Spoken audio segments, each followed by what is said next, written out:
حامدا ومصليا ومسلما اما بعد فاعوذ بالله من الشيطان الرجيم بسم الله الرحمن الرحيم انا انزلناه في ليلة القدر وما ادراك ما ليلة القدر ليلة القدر خير من الف شهر آمنت بالله صدق الله العظيم وبلغنا رسوله النبي الكريم الامين۔ جس طرح آپ کو معلوم ہے ماہ رمضان کا مہینہ ہے اور یہ بہت ہی بابرکت مہینہ، اور اس کے ہر ایک گھڑی نیکیوں سے بھری ہوئی، اور اس طرح سمجھ لیں کہ یہ نیکیوں کا سیزن کا مہینہ ہے۔ اس کے اندر جتنی بھی ہو سکے عبادت کی جائے، جتنی ہو سکے اس کے اندر جاگا جائے، قرآن پاک کی تلاوت کی جائے۔ یہ ہر دن کی، ہر لمحے کی، ہر پل کی، ہر گھڑی کی اپنی اپنی خصوصیات ہیں۔ اللہ تعالیٰ نے حضور کے غلاموں پر یہ بہت احسان فرمایا ہے اور ان کو یہ انعام عطا فرمایا ہے کہ ماہ رمضان کے اندر ایک ایسی بھی رات ہے جو 1000 مہینوں سے بہتر ہے، افضل ہے، جس کو اللہ تعالیٰ نے قرآن پاک میں یوں ارشاد فرمایا انا انزلناہ فی لیلۃ القدر وما ادراک ما لیلۃ القدر لیلۃ القدر خیر من الف شہر۔ 1000 مہینوں سے بہتر یہ رات ہے جس کو لیلۃ القدر کہتے ہیں۔ یہ 83 سال کی عبادت ایک طرف، اور اس کے 83 سال 4 مہینے کی عبادت ایک طرف، اور اس میں ایک گھڑی، ایک لمحہ، کچھ رات کا جاگنا یا ساری رات کا جاگنا ایک طرف۔ ساری رات جاگیں آپ اس میں، یا آپ تھوڑی دیر کے لیے عبادت کریں، اور جس عبادت کے اندر لطف ہو وہی عبادت قبول ہے۔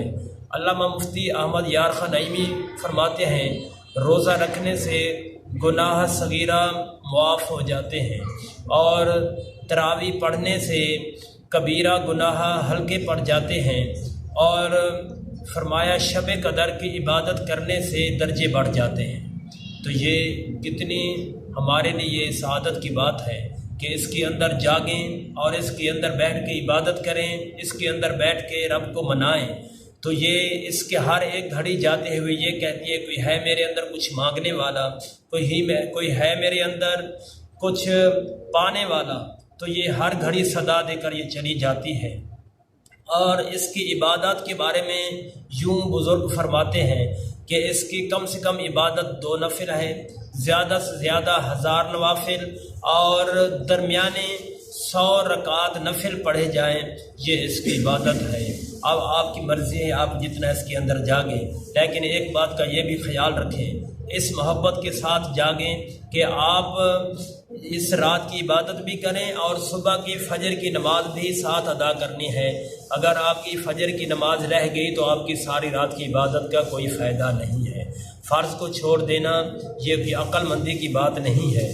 تو اس لیے اس رات کے اندر جاگیں، اس سے فائدہ اٹھائیں، اور اس رات کے اندر فرشتے نازل ہوتے ہیں، اور جبریل علیہ السلام اپنے ایک جماعت کے ساتھ آتے ہیں اور آ کر جاگنے والوں سے مصافحہ کرتے ہیں، معانقہ کرتے ہیں اور مصافحہ کرتے ہیں، ہاتھ ملاتے ہیں اور گلے ملتے ہیں۔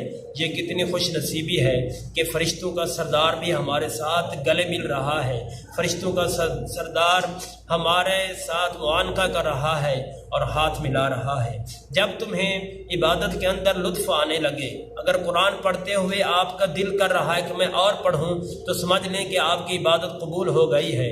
جب آپ دیکھیں عبادت کرنے میں آپ کا دل لگ رہا ہے تو سمجھ لیں کہ آپ کی یہ نوافل قبول ہو رہے ہیں اور اللہ تعالیٰ کی رحمت کا نزول ہو رہا ہے۔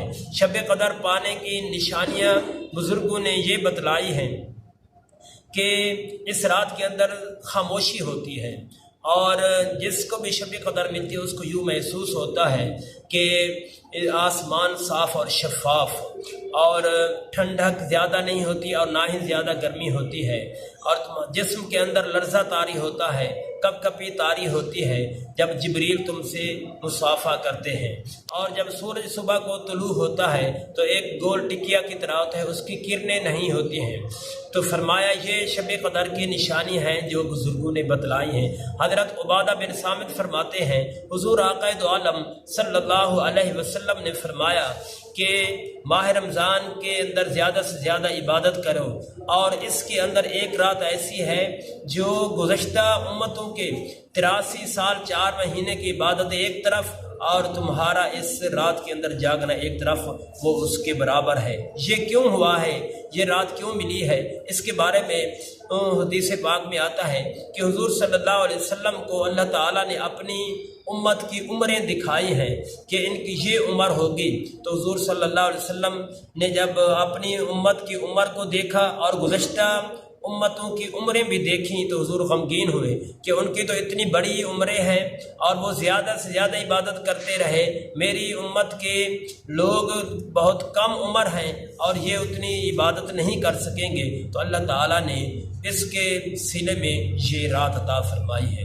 اللہ رب العزت ہم سب کو اس رات میں جاگنے کی توفیق دے اور اس رات کے اندر زیادہ سے زیادہ عبادت کرنے کی توفیق دے۔ وما علینا الا البلاغ۔